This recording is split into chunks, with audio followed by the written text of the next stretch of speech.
year and a half is by far the toughest times I've ever spent as a comedian. It's just become more and more difficult. I just can't keep up with all the shit.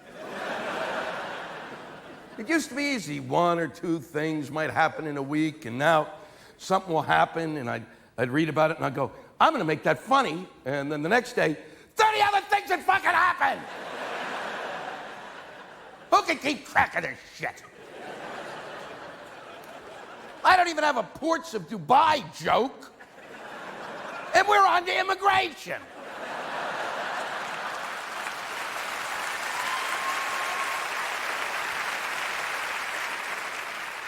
You tell me how we're gonna catch 11 million people. Are you out of your fucking minds?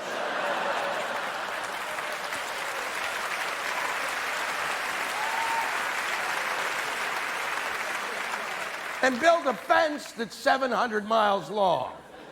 A fence that would basically be the distance from Washington to Chicago. Oh yeah, we could build that fence, and then it would take Congress 5 years to figure out what color to fucking paint it. Yeah, we're gonna build a fence 700 miles long, and we couldn't build the levees in New Orleans, dickhead.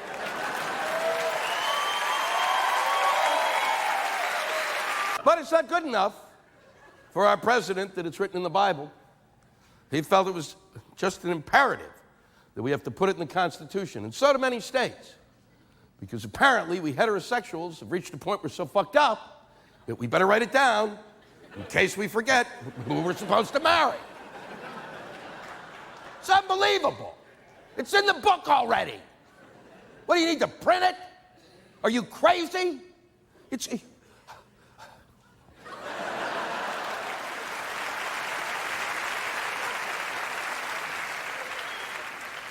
But in the midst of all of our problems, that was the most important thing to him. We have no energy policy, you know? None whatsoever. We still don't have a good one. It's ridiculous. And if you ask, we're not going to have solar energy in my lifetime. You know? Few people have it, but it should be something we all have. It's ridiculous. I'll take no flying cars, but solar energy? And if you ask your congressman why, he'll say, because it's hard. It's really hard. Makes me want to go poopy.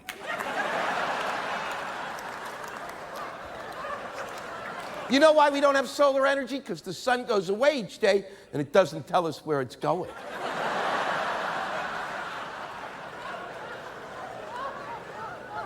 We've got an educational system that's in the shitter.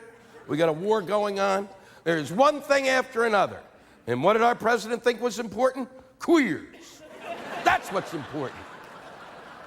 But somehow, if we could stop the gays from getting married, everything else would turn out just fine. Everything would change. There'd be solar energy.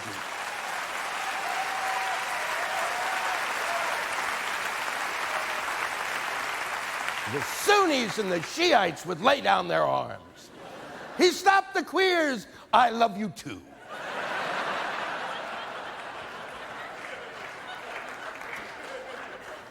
I believe that the reason that it's difficult for the gay community to be integrated into the society at large the way they should be is because there are no champions for them in Congress or in the White House.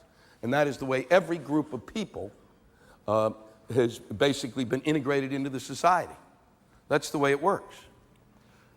Instead, you have people like Rick Santorum, a senator from Pennsylvania, who says things that he should think and shut his fucking mouth. Things like,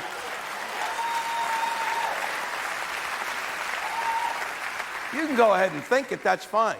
But you don't say aloud that homosexuality is a threat to the American family. Because that's prejudice. That's complete and utter prejudice and ignorance on a level that is staggering at this point in time. It's very similar to the prejudice that the Jews faced when it was thought that during the first night of Passover that we would go into the Christian community and kidnap the firstborn of Christian families and kill it. And that, for those of you who don't realize, is bullshit. We would kidnap the child and make them work for us, and that's a big difference.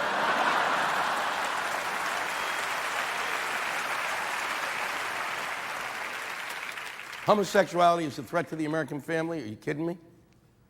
Well, how? No one ever explains it. How? It's not like there's a Jehovah's Witnesses of gaydom. Hi, we're here and we're queer. We're here and we're queer. I brought swatches. I brought swatches.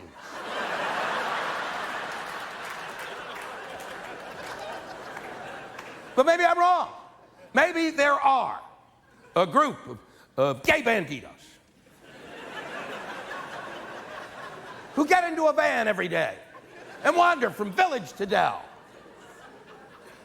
And as night begins to fall, they go back into a suburban neighborhood, to that cul-de-sac where only one house stands. And in the window, a young American family is just setting down for their first meal. And these queers, don their black cloaks and hoods and matching pumps, very tasteful.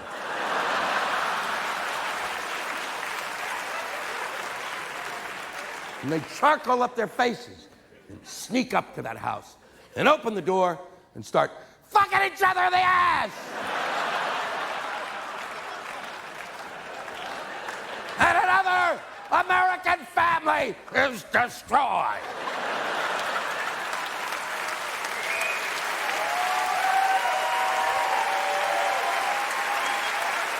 There is a kind of a really great metaphor for the war in Iraq. Now, I do. I think if you can think back to the beginning of the war, and that may take a couple of days, and you may need to nap a while. We were confronted, we were told, with an axis of evil. North Korea, Iraq, and Iran. Now, we are never, ever going to attack the North Koreans because they are the most evil people on the planet. And how do we know that? Because when we get video and film footage from North Korea, it's always in black and white. It's not the film. These people are so evil, they have no color. And you don't fuck with that kind of evil. Your hands are full. North Korea is the country that the monkeys in The Wizard of Oz came from.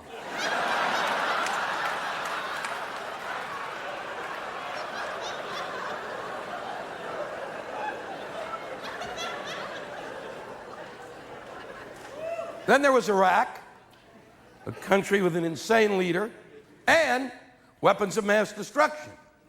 Or so we were told by our spy network, who did just a crackerjack job.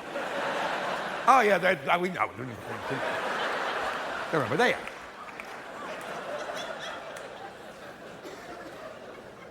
They kept saying there were weapons of mass destruction, even though Blix told us from the UN that they weren't there. Folks from the Pentagon told us that they weren't there. It even said so on the Iraqi page on MySpace.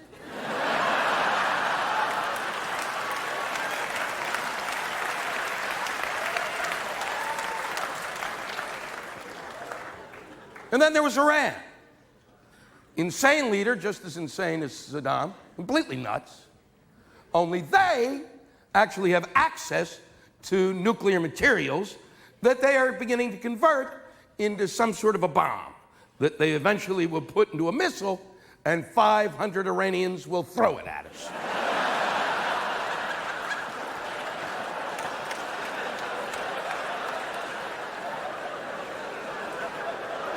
So I believe it went like this: Iran, Iran, Iran, Iraq.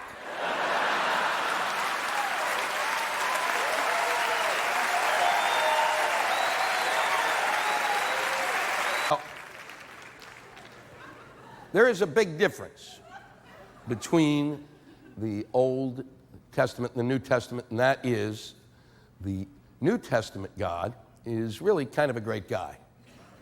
He is, especially when you compare him to the Old Testament God, who is a prick.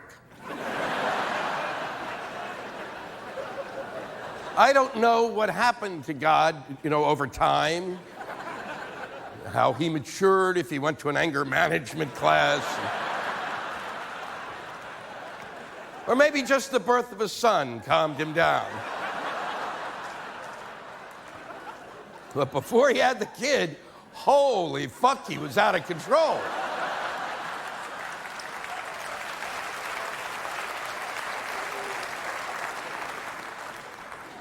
All you got to do is read the Old Testament. It's unbelievable. Look at Abraham, the first man to have faith in one God. And what does God do? Hey, Abraham, come here. Come here. Bring your kid. Let's barbecue him.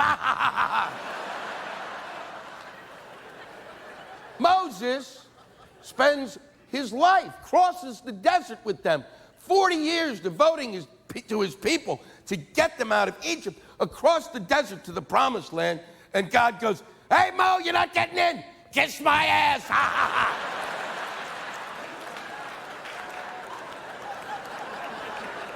Oh, there's a guy you want to work for. The reason that the Old Testament God is a prick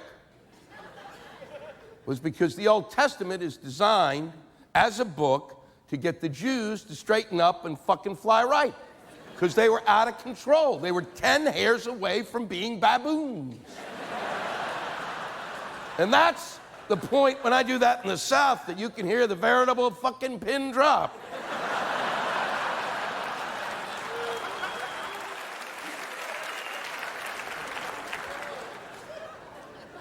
Figure it out, okay?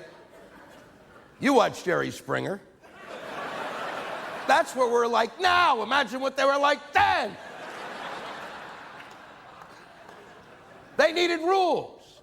They needed to know that marriage takes place between a man and a woman, because they were wandering into camp with camels going, I'm in love.